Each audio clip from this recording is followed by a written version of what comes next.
Hey, so we're gonna do a 2-minute on tongue protrusion. Someone had sent me a question about this because on an episode of Casketeers, they talked about tongue protrusion and how if the tongue's sticking out, people are sometimes worried that you can't do a viewing.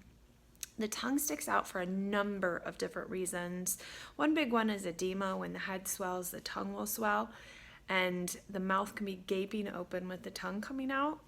The one that we see, I think, a lot is just almost like the tongue is just big enough that the teeth kind of clamp down on it. Sometimes heart attacks or fatal or quick deaths, let's say, will do that.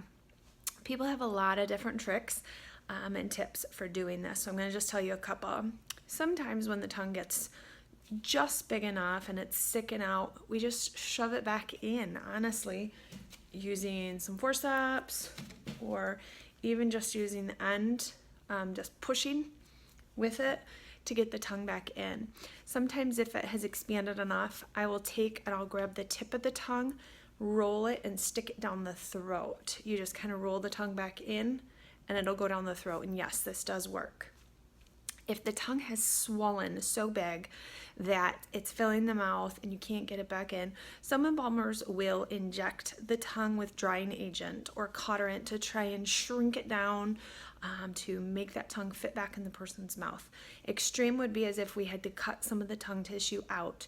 In order to do that, we would get authorization from the family by having them sign like extensive restoration waiver. So we would do this if we did a full restoration where we kind of peeled all the face off and had to reconstruct bone or something. Same thing.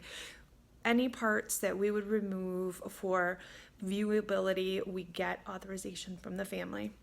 So that's tongue protrusion, 2 minutes. Some of you have asked also what this yellow thing is behind. It's OSHA. It's an eye wash station and a shower.